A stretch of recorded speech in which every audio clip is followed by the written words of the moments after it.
된다고 가르쳐주고 있습니다. 우리나라 사람들도 역시 노래를 좋아하고 있습니다. 직장인들 스트레스 중에 하나가 바로 노래라고 합니다. 노래 문화가 많이 발달해서 회식 자리에는 노래가 꼭 깃들이기 마련입니다. 노래 잘하는 사람은 정말 제철을 만나게 되는 것이고, 그렇지 못한 사람은 많이 고역이 될 것입니다. 오죽했으면 우리나라에 노래방이 군데군데 많이 있고 노래 강습소까지 다 생겨났다고 합니다. 요즘 노래는 가사도 제대로 알아들을 수 없을 만큼 빠른 박자로 노래하고 있습니다. 그렇지만 지난날에 우리 한국 사람의 노래는 정말 구슬펐습니다. 한국 사람의 우리 역사가 바로 한이 많기 때문에 그렇습니다. 특별히 또 한국 사람들의 질병 중에 특별한 병이 있습니다. 바로 말하는 속병, 화병, 골병이라고 말하고 있습니다. 기가 뭉쳐 생기는 질병입니다. 그래서 특히 여성에게 많이 있다고 합니다. 남자들은 그래도 기가 쉽게 풀려집니다. 그렇지만 여자분들은 기가 잘 풀어지지 않고 자꾸 뭉쳐지기 때문에 여성에게 속병이라든지 화병이 많다는 것입니다. 가슴이 답답하고 가슴에 무엇인가 치밀어 오르는 느낌, 가슴이 벌렁벌렁거리고 장기간 같은 스트레스를 받을 때 속병이 된다는 것입니다. 또 정치적으로 울분이 생겨서 생기는 화병도 있고 차별 때문에 생기는 화병도 있는 것입니다. 화병에는 치료 방법이 전혀 없다고 합니다. 속에서 화가 부글부글 끓어오르는데 어떤 약이 소용이 있겠습니까? 이것이 속에 멍울이 지어서 결국 암이 되기도 하고 정신질환자가 되기도 하고 화를 풀려고 하다 보니까 노래방들이 생기고 그래서 또 탈선까지도 하기도 합니다. 예수 믿는 사람들에게도 역시 화가 있고 분노가 있는 것입니다. 이것이 병이 되지 않고 화병이 되지 않으려면 어떻게 해야 하는 것입니까? 기도를 통해서 화병을 제거하는 방법도 있습니다. 그렇지만 찬양으로 속에 있는 화를 토해내는 것이 가장 좋은 방법이겠습니다. 그러면 예수 믿는 사람들에게 있는 울분과 분노 그리고 서러움과 고통이 오히려 아름다운 찬양으로 찬양을 만들어 놓고 신앙의 인격을 다듬어가게 되는 것입니다. 성경에 나오는 찬양의 역사는 뜻밖에도 찬양할 수 없는 울분의 여인에게서 나왔습니다. 동생에게 남편을 빼앗겨버린 불량한 여인의 입에서 찬양이 시작되었다는 것은 찬양은 이렇게 환경에서 오지 않고 상처를 치료해 주시기 위해서 우리 하나님께서 주신 선물이라고 말할 수 있는 것입니다. 야곱의 첫째 부인이었던 레아가 그렇게 결혼하고 남편에게 얼마나 구박을 받았겠습니까? 그것도 동생의 남편을 빼앗았고 남편이 또 그 일로 인해서 그 동생을 위해서 7년을 고생해야만 했습니다. 그때 남편이 그 성격에 얼마나 괴롭혔겠습니까? 아마 말로도 괴롭혔고 구타도 했을 것 같습니다.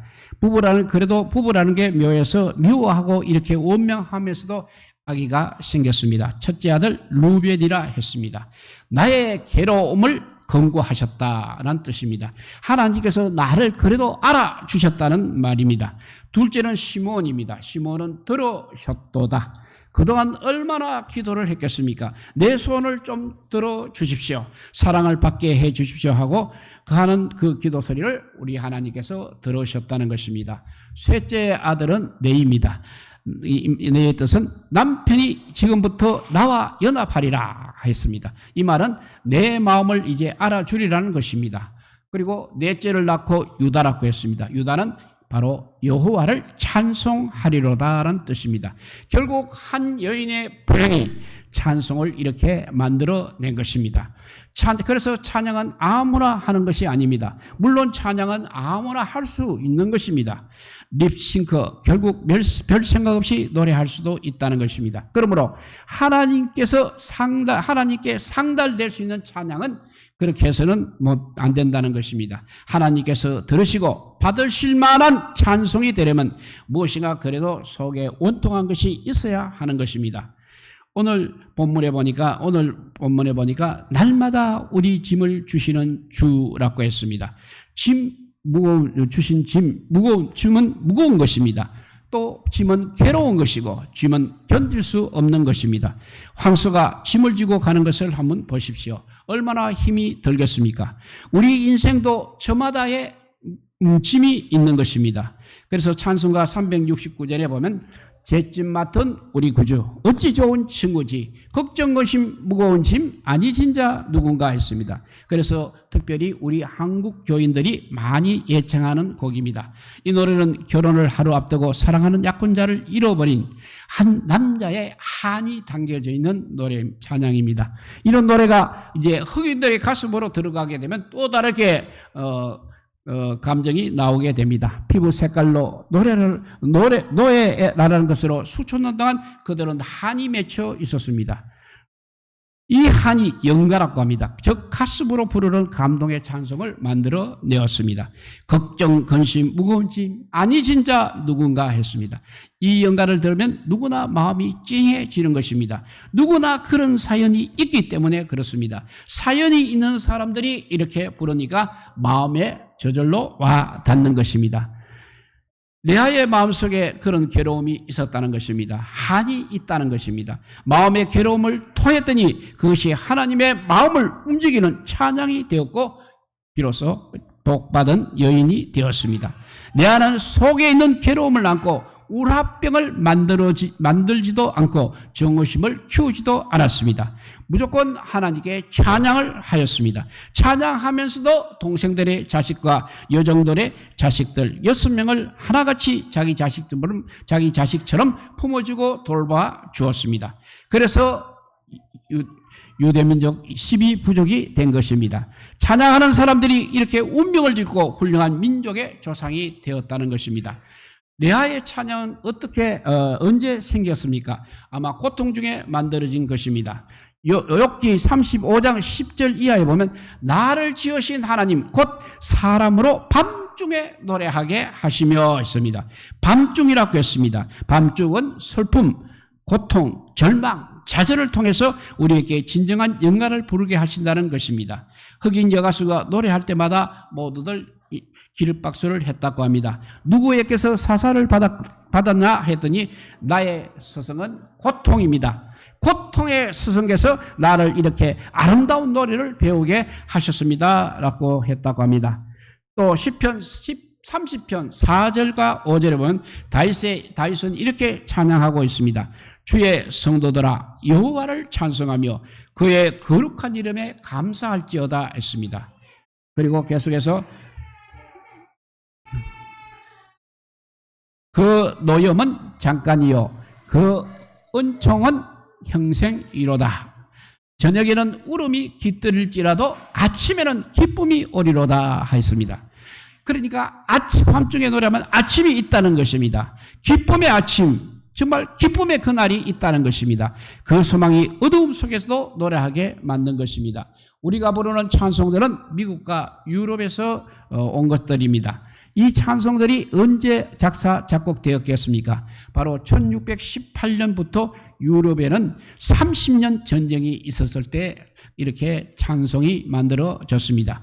여기에는 파괴와 약탈과 죽음과 황폐함 등등 도무지 찬송할 수 없는 그런 세월이었습니다. 우리가 생각하기에는 그야말로 원망, 불평, 자학, 절망 속에서 헤어나지 못할 것 같습니다. 그런데 이때 1618년부터 1648년까지 30년 전쟁이란 이 비참한 전쟁 속에서 찬송된 곡이 바로 5만 5천 곡이나 나왔다고 합니다. 사람으로 하여금 이렇게 밤중에 노래하게 하시는 하나님이십니다.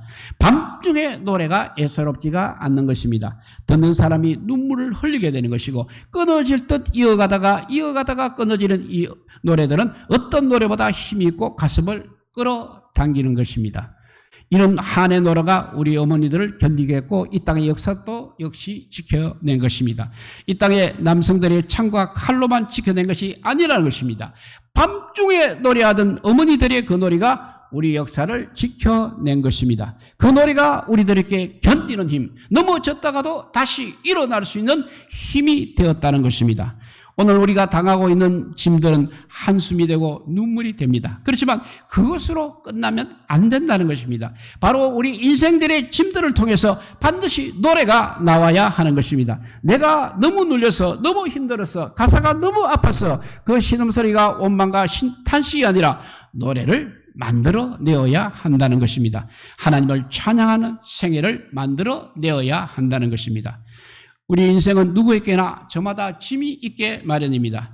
찬송가에는 그래서 내 몫에 태운 십자가라고 합니다. 날마다 우리에게 오는 짐은 가벼운 것도 있지만 무거운 것도 있는 것입니다. 가벼운 것은 그렇게 또 가볍게 처리될 수가 있습니다. 그러나 정말 무거운 것은 혼자 힘으로는 감당할 수 없는 것입니다. 못하니까 사람들은 울분을 푸기 위해서 술도 마셔보고 원망대회고 노래방도 가보는 것입니다. 그 효력은 얼마나 되겠습니까? 반나절이나 가겠습니까? 생명이 없는 세상의 노래가 우리 인생에 무슨 힘이 되겠습니까? 힘이 약할 때 시편 18편 1편은 이렇게 말합니다. 나의 힘이 되신 여호와여 했습니다. 하나님을 바라보시기 바랍니다. 하나님께서 우리에게 힘을 주시는 것입니다. 하나님을 바라보며 기도하게 되면 내가 그 기도줄을 통해서 하나님께로 올라가게 되고 하나님을 바라보며 찬양할 때는 하나님께서 그 찬송주를 통해서 나에게 오실 줄을 믿으시기 바랍니다. 그래서 시편 22편 3절에 보면 이스라엘의 찬송 중에 거하시는 주여 주는 거룩하옵나이다 라고 하였습니다. 우리가 찬양하게 되면 하나님께서 찾아오신다는 것입니다. 그러면 우리가 그분의 능력으로 견디게 되고 짐을 감당하게 된다는 것입니다. 또 시편 69편 30절 말씀입니다. 내가 노래로 하나님의 이름을 찬송하며 감사함으로 하나님을 광대하시다 하리니 이것이 소 곧 뿔과 굽이 있는 황소를 드림보다 여호와를 더욱 깊이시게 함이 될 것이라 했습니다. 구약 성경에서 최고의 제사 제물은 바로 황소입니다. 그러나 다윗은 황소를 드리는 것보다 찬양을 더 기뻐하신다고 하셨습니다. 우리들의 찬송이 바로 황소와 맞먹는 그런 제물이 된다는 것입니다. 우리들이 찬송하는 것을 보게 되면 그 찬송의 줄기를 타고 하나님께서 오시겠나? 기뻐 받으실 제사가 되겠나? 아니면 교회에 와서 찬송의 힘을 받고 가겠나? 저만한 찬송으로 무거운 짐 잘 감당할 수 있는 힘을 얻겠나 싶을 때가 많을 것입니다. 우리 하나님께서 거하시는 찬송이 되려면 그냥 하는 찬송 가지고는 안 됩니다. 크게 부르든 작게 부르든 사모하는 심령으로 간절한 심령으로 우리는 찬송을 불러야 하는 것입니다. 그래야 하나님의 힘을 끌어올릴 수 있는 것입니다. 진정한 찬양은 가슴에 한이 낮춰야 나온다고 합니다. 그 예로 우리나라 영화 서편제라는 영화가 있습니다. 그 서편제에서 양부가 주인공 송아에게 이렇게 말합니다. 너는 조실부모하고 맹인이 되었는데 원통하지도 않냐? 그 한을 토에 쳐내라 했습니다. 이렇게 토하는 노래, 괴로움을 토하는 노래, 그래서 사랑의 신금을 울리는 그 서편제가 바로 우리 한국의 노래가 되었다는 것입니다. 물론 화가 나게 되면 기분이 안 나게 됩니다. 문제가 있으면 입이 잘 벌리지도 않습니다. 그래도 그 괴로움으로 그 억울함으로 찬양하시기 바랍니다. 가슴마다 사연을 갖고 찬양하게 되면 하나님께서 들으실 줄로 믿습니다. 뿐만 아니라 우리의 찬양이 그런 심정으로 앉아있는 우리 성도 누군가의 신금을 울리게 되고 하늘의 위로도 나타날 줄 믿습니다. 바울은 에베소 교회에 오직 성령의 충만을 받아라. 시와 찬미와 신령한 노래로 서로 화답하며 라고 했습니다.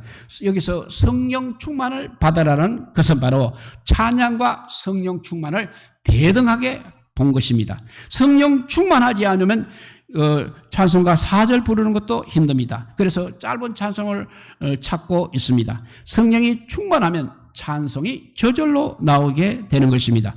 빌보 감옥에서 바울과 실라는 옥문이 들썩거릴 만큼 찬송을 했습니다. 구원해달라고 한 것이 아닙니다. 성령 충만하니까 찬양이 막 입에서 나온 것입니다. 그래서 힘이 생기고 옥토마저 흔들렸습니다. 찬양을 하니까 발목은 착고에 매어 있었지만 마음은 하늘에서 홀홀 날아가고 있었던 것입니다. 환경이 그들의 찬송의 삶을 막을 수 없었다는 이야기입니다. 미국 유대인 회당에서는 보통 때는 이 좌석에 마음대로 앉는다고 합니다. 그런데 명절 때는 앞자리가 600불, 중간 자리는 300불, 뒷자리는 100불이라고 합니다. 그래도 유대인들은 저마다 600불 주고 앞자리에 앉기를 원한다고 합니다. 우리는 앞자리에 나온다고 그렇게 유대인 회당처럼 돈을 내라고 하지는 않습니다. 그래도 앞자리에 앉으시기 바랍니다. 은혜가 더 크게 임한 자리가 되고 찬송의 은혜를 받을 때 힘이 생기고 짐을 감당할 수 있는 사람들이 되실 줄 믿습니다. 우리 인생에서 어려운 날은 항상 있을 것입니다. 특별히 투병 생활이 가장 힘들 것입니다. 그때 힘이 되는 것이 바로 찬양인 것입니다. 그때 찬양으로 거듭남을 체험할 수 있는 것입니다. 기도하면 자꾸 원망이 나오기도 쉽습니다. 그런데 찬송하면 감사가 나오고 마음속에 힘이 생기는 것입니다. 이것이 바로 찬양의 위력이라고 할 수 있겠습니다. 찬송가 380자입니다. 나의 생명 되신 주를 작사하신 분은 환희 크루스비라는 여성입니다. 생후 6개월 만에 실명을 하였습니다. 인생이 설사에도 실명한 사람처럼 불쌍한 사람은 없는 것입니다. 남편 알렉산더도 맹인입니다. 이분이 이런 가사를 만들어내었습니다. 괴로운 세상 2절 읽어보면 2절과 3절입니다. 괴로운 세상 지날 때 나를 인도하여 주소서.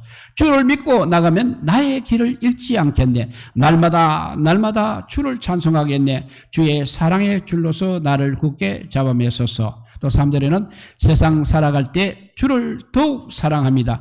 밝고 빛난 천국에 나의 영혼 들어가겠네. 날마다 주를 찬송하겠네. 주의 사랑 줄로서 나를 굳게 잡아매소서 라고 했습니다. 날마다 생기는 짐 때문에 고민하시지 마시고 합병으로 서서히 죽어가지 마십시오. 입술을 열어 주님을 찬송하십시오.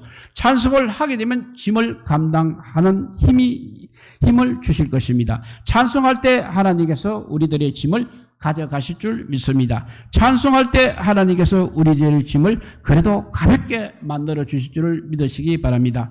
찬송 가운데 아무리 어려운 병이라도 치료해 주실 줄을 믿고 찬송하는 삶이 우리 모두의 삶이 되시기를 우리 주님의 이름으로 축복드립니다.